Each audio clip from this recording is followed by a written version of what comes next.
Yes. Yes, okay. Today we're on lesson number 9. Do you have any questions from last week, from lesson 8? No. I need to make the homework.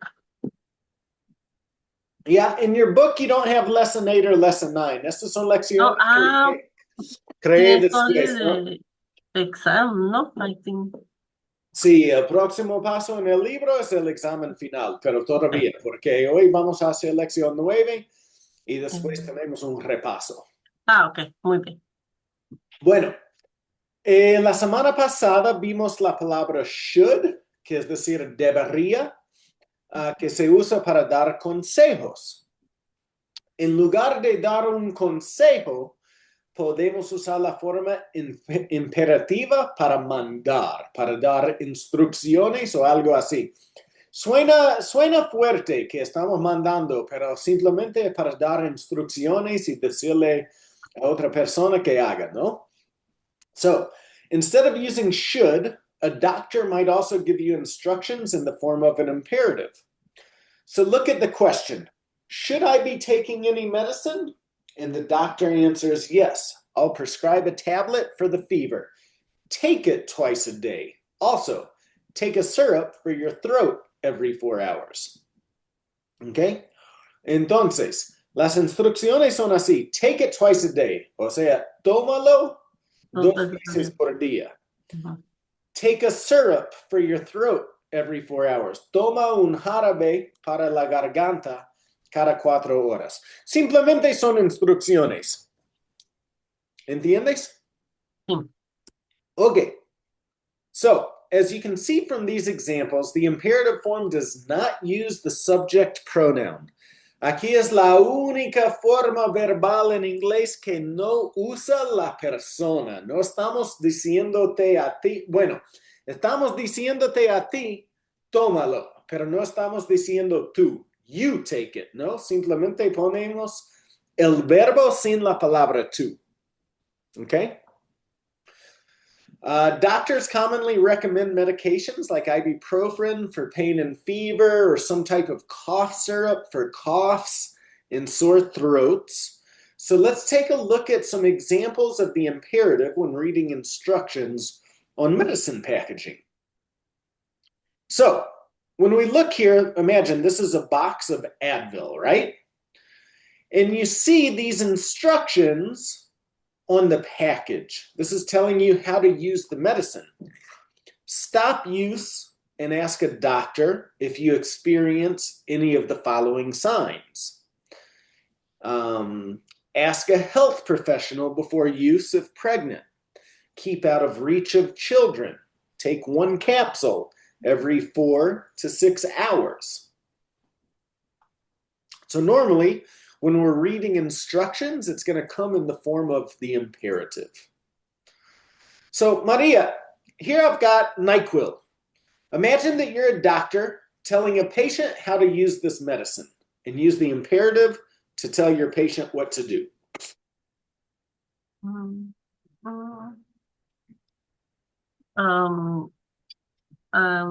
So, Maria, should I take some medicine?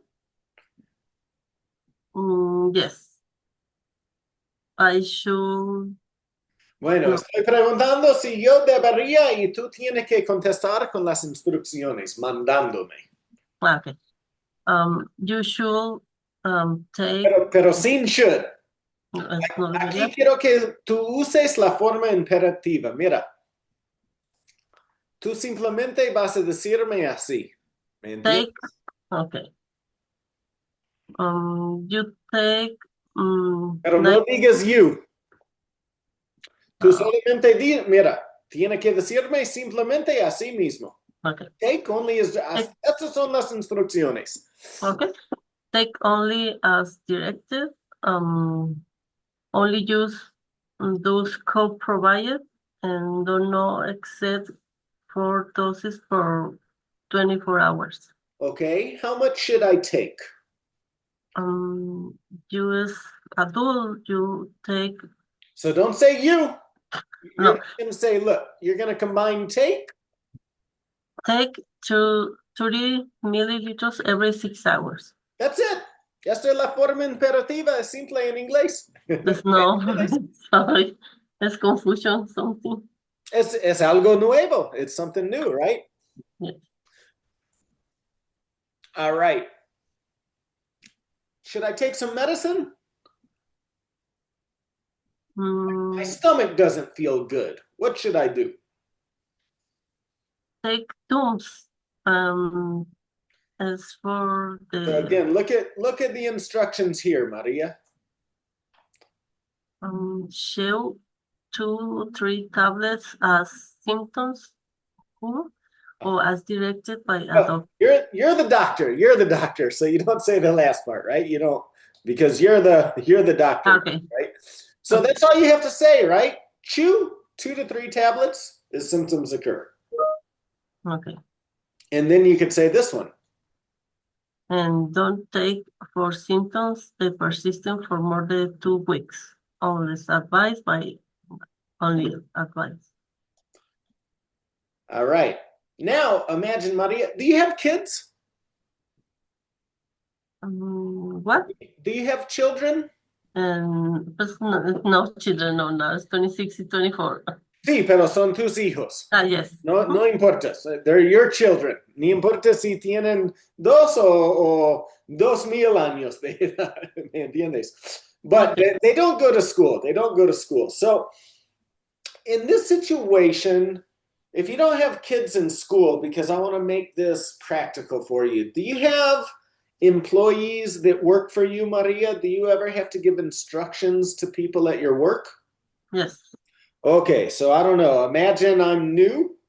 I just started working for CCS. I want you to give me 10 instructions, okay? You can do this first by writing, okay? So write down 10 instructions of what a new employee would do at your job, and then you can tell me, okay? Okay. Yeah.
Ready.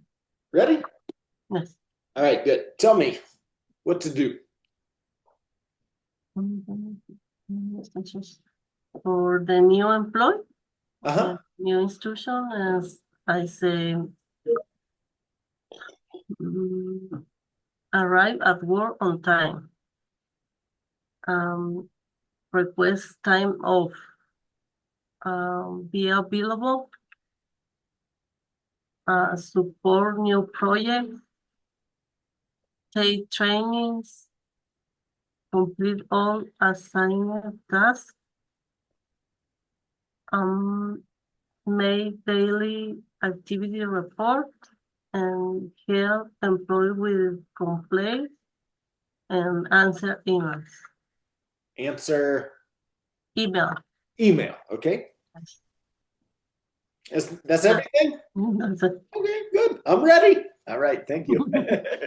Okay, good. Now, in English, just like in Spanish, there are many different ways to give instructions, advice, and tell other people what to do. So up until this point, we've seen the words can, should, need to, and now we're learning the imperative. So if we take a look at the first two examples, can versus should are very similar. You can take 2 to 3 tablets as symptoms occur. You should take 2 to 3 tablets as symptoms occur. Okay? A need to versus the imperative. Again, these are very similar. You need to ask a doctor before taking this medicine if you are pregnant. Or I could say, ask a doctor before taking this medicine if you are pregnant. So in each of these messages, or in each of these examples, the message is essentially the same. It has the same meaning. So when do you use what? It depends on the urgency of the message and how polite you want to sound when delivering the message. Entonces, depende de la urgencia del mensaje y qué tan suave o qué tan educado o amable quiere sonar al entregar el mensaje, ¿no? ¿Me entiendes lo que estoy diciendo? Sí. Dependiendo de cuál forma usas, puede sonar un poco más fuerte o más agresivo y otra manera suena más como pacífico, tranquilo, más amable, ¿no? The imperative o el imperativo, ¿no? Cuando yo mando así con una instrucción, así como ask a doctor before taking this medicine if you're pregnant. Cuando yo lo digo así, suena 100% necesario y no hay otras opciones. Puede haber consecuencias negativas si no sigues el orden o las instrucciones, ¿no? This sounds 100% necessary. Cuando yo digo pregunta a un doctor en lugar de puedes preguntar o deberías preguntar, ¿me entiendes? Suena más firme. ¿Ok? Ahora, si yo pongo need to, que es decir, tú necesitas hacer cualquier cosa, you need to ask a doctor before taking this medicine if you're pregnant. Tú necesitas preguntarle a un doctor antes de tomar este medicamento si estás embarazada.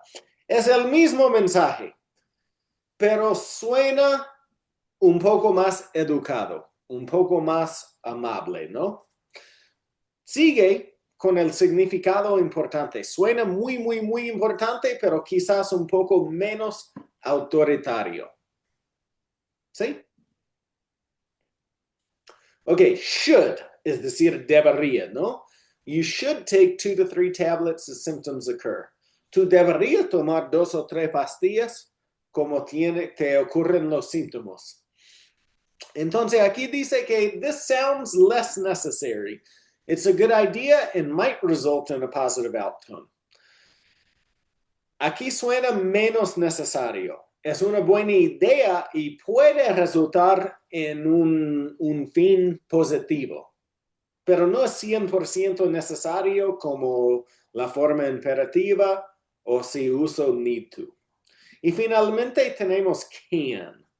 You can take 2 to 3 tablets as symptoms occur, que es decir, tú puedes tomar 2 a 3 pastillas como los síntomas te ocurren, ¿no? Entonces aquí suena menos como un consejo y más como una opción. Es una posibilidad. It will probably lead to a positive outcome with no negative consequences if you agree to the idea. O sea, Tien- probablemente te va a dar un buen resultado sin consecuencias negativas si tú estás de acuerdo. ¿Me entiendes? o sea, el Ken es como el más no tan necesario, como que Sí, pudiera ser. Ujú. sí. Entonces, los primeros dos, la forma imperativa y la forma con need to, es obligatorio, puede resultar en problemas. Si no sigues el consejo, las últimas dos formas, should and can, son más como posibilidades y consejos. Ok. Structurally, there are some important differences with these concepts. Hablando de la estructura de la oración en inglés, hay diferencias muy importantes. Can and should work the same way and can be used interchangeably. Estas palabras can y should son más o menos intercambiables, ¿no? Aquí se pone can más la acción o más el verbo. You can go to school if you want to become a lawyer. Igual, should más la acción. You should go to school if you want to become a lawyer. Una es una posibilidad, otra es un consejo. Vamos a practicar entonces, María. Can you tell me about your favorite hobby? Mm, this is Ken showed me um, my favorite hobby is swim. Swimming? Mm, Nadar? Natación? Swimming? Swimming? Yes. Oh, okay, very good. What activities can you recommend for someone who loves adventure? Mm, you should mm, you should um, be looking for new places. Okay, Mm. where should you go for your next vacation?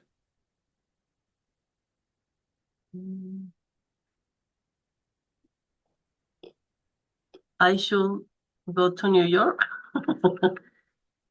How can you get help for projects around the house?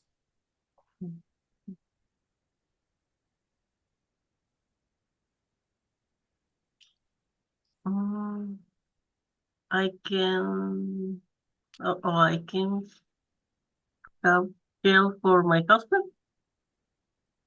You can ask your husband. Okay, good. Yeah. What kind of music do you think I should listen to practice your native language? Mm, I need listen the Bueno, yo estoy preguntando for me, so you should say you should listen you to should listen the pop music, Mexican music. Mexican pop music. Okay, good. Can you show me how to cook your favorite meal? Mm, Um, yes, I should show how to make. Entonces aquí va a decir I can show you. I can show you how to cook my favorite meal. Should your family try a new restaurant this weekend? Mm, mm, I we can try a new restaurant. How can I make my garden look more beautiful?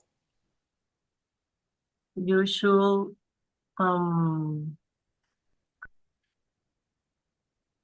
take off the grass or pues I don't know if it's correct in English. You should, You should be take the grass out. como quitar, Quitar this. quitar la hierba, quitar la, Mhm. ¿cómo ustedes dicen? Zacate, ¿no? Quitar Acá. el zacate. Ok, en inglés vamos a decir you should get rid of. You should be rid of You should get rid of the grass. Okay. the grass. Yes.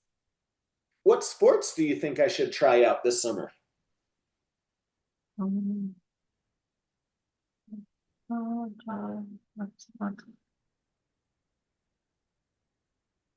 Mm, you should try the volleyball or this one. Can you explain to me why TikTok is so popular? Um, you can make videos with your friends or with your family. Good. Okay, so now there are some structural differences with the imperative también. Tenemos otra estructura con la forma imperativa, ¿no? Como dije antes, the imperative does not use a subject pronoun. El imperativo no usa un pronombre de sujeto. No digo you. Solamente aquí pongo el verbo. Esto es la única excepción o el único lugar en donde solamente se pone el verbo. Entonces, puede sonar un poco fuerte. It can sound harsh because you're telling someone what to do. Aquí directamente estás mandando a una persona o diciéndole a otra persona que haga. Entonces puede sonar un poco fuerte así. Imagínate que tú estás hablando con tus hijos. Bueno, ya son adultos, pero si son niños, ¿no? Como nosotros los padres mandamos a los hijos, mira, eat your vegetables, come las verduras, right? Esto puede sonar, hablando con un adulto, esto puede sonar un poco fuerte, ¿no? A lo mejor vamos a agregar la palabra please, que es decir, por favor, para que suene un poco más suave. Eat all of your vegetables, please. O sea, si yo te mando a hacer algo así, eat all of your vegetables, puede sonar un poco feo, un poco fuerte, ¿no? Pero agregando la palabra, por favor, eat all of your vegetables, please, ahora suena educado, aunque sea lo mismo, es la misma idea. Te estoy mandando a comer las verduras, pero agregué, por favor, para sonar más polite. ¿Me entiendes? Ok, entonces, need to must be followed by the palabra to. Cuando estamos diciendo tú necesitas comer las verduras, tenemos que conectar necesitas con comer con la palabra to. Realmente comer significa to eat. O para decir comer se dice to eat. Así que no estamos conectando con la palabra to porque to está incluido en la palabra eat. Pero me gusta llamar la atención aquí para que sepas que es necesario decirlo así. You need to eat all of your vegetables. Aquí recuerda que need, necesitar, es un verbo regular, así que va a cambiar si estoy hablando en la tercera persona singular. Your sister needs to eat all of her vegetables too. ¿Está bien? So let's practice here, Maria. Tell me about your plans for this weekend.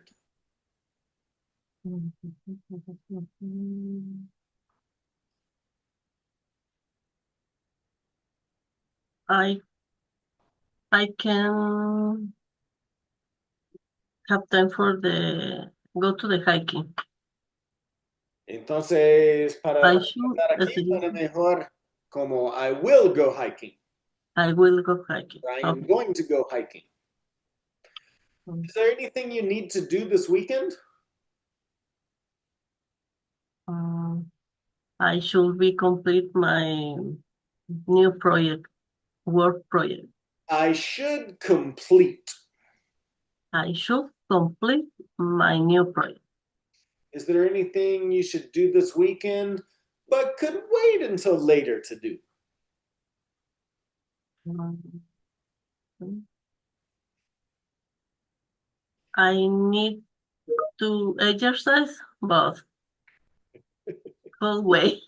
Okay. Can we do something fun together this weekend? Uh, mm, what is it? We cannot because I have made my new project. Teach me something interesting about your native country.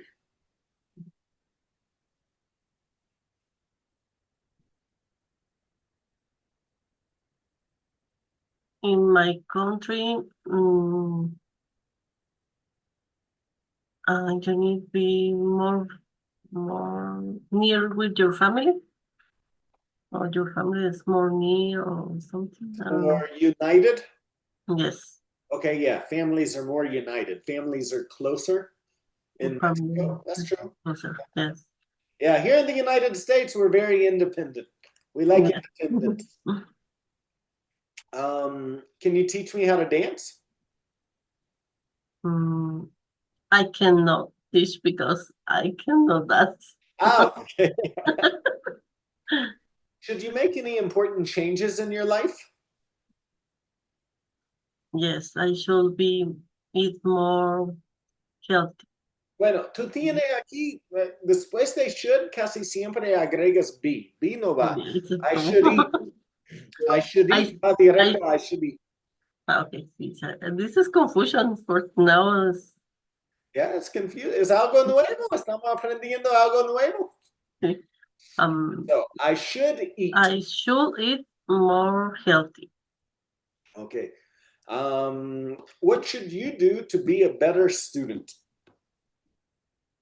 I should make my homework every day. I should do my homework every day. I should do my homework every day. Do your children need to do anything differently to get better grades at school? Bueno, ya me dijiste son mayores. They're not in school anymore, right? Mm. Okay. Number 10, can we speak English? Yes, we can. All right, Maria. So the last little activity, I think, is a reading activity about working in the United States. So I want you to read this to me. We'll take turns reading, okay? I'll start, and then you do the next one. Okay. So working in the United States. For immigrants coming to the U.S. who are awaiting proper work permits, there are several ways to potentially earn money, although it's important to understand the legal limitations and risks involved. It's crucial to avoid any activities that could violate immigration laws, as this could impact one's ability to remain in the country or obtain legal status in the future. Here are some general suggestions for ways to potentially make money legally and safely. ¿Tiene preguntas? No. Okay, good. So Maria, read this one. Remote work for companies outside the United States. If you have a job in your home country or can secure employment with a company outside the US, that always no always Allows. allows you to work remotely. This could be a viable option. US immigration laws restrict unauthorized employment with the United States, but working for a non-US employer remotely maybe is not violate these rules. It's essential to consult with an immigration lawyer to understand the specifics of your situation. Number 2, online freelancing or business. Depending on your visa status, you might be able to earn money through online freelancing platforms or by running an online business that doesn't require a US work permit. This could include offering services like writing, graphic design, programming, or consulting. as long as the work doesn't violate the terms of your visa. Again, legal advice is crucial here. No questions? No. Number 3, educational pursuits. Pursuits.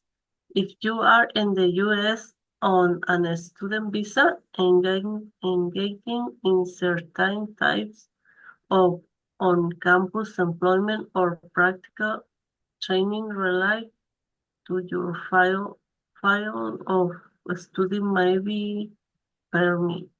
Permitted. Options such as curricular practical training or optional practical training may allow you to work in the U.S. legally. Very good. Sorry, any questions? No. Good. All right, 4, investments. While direct employment might not be possible without a work permit, making investments in stocks, bonds, or real estate could be a way to generate income. However, this requires having the capital to invest and carries financial risk. Okay. Good? Yes. Number 5, creative and digital content creation. Creating content for platforms like YouTube, blogging, or the social media can be a way to generate income through advertising, sponsorships, and Sponsorships. sponsorships Yes. and affiliate marketing.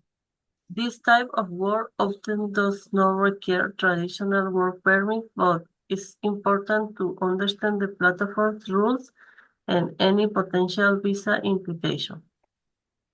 Number 6, teaching or tutoring online. If you have expertise in a particular subject area or fluent in languages other than English, you might be able to teach or tutor students online through various platforms. Before engaging in any form of work, it's essential to consult with an immigration attorney to ensure that your action will not negatively affect your visa status of future applications for immigration benefits. Compliance with the U.S. immigration laws should be a top priority. Bien, Maria. Questions? No. Maria, what do you do for work? I HR manager. I am an HR manager. I am HR manager. Yes. Do you want a better job? Yes. I want a better job. What can you do to get a better job? I am studying English for a better job. Good.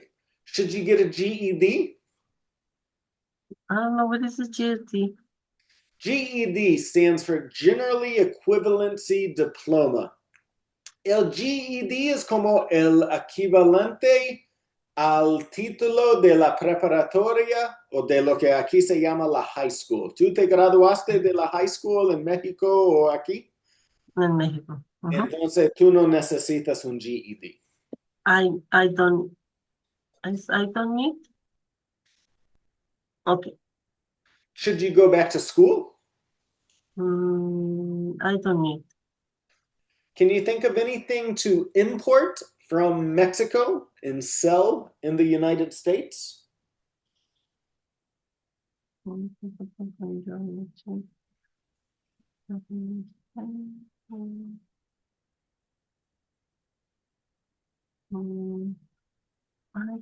don't know what is in English. Artesanías. I can sell arts and crafts. Art and crafts. Okay. Arts and crafts, yeah, like handmade products and stuff like that. Yeah. Yes. Do you want to start your own business? Yes, I want to start my own business. Can you teach your native language? Maybe I can teach. Can you teach anything else?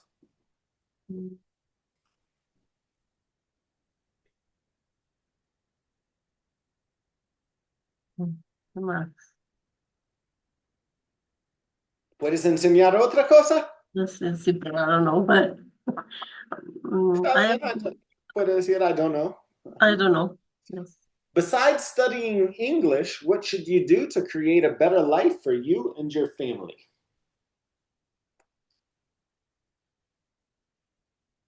O sea, aparte de estudiar el inglés, ya tú estás estudiando inglés. ¿Qué debería de hacer para crear una mejor vida para tú y tu familia? Para ti y tu familia. I should save more money for Okay, good. our business. Yes.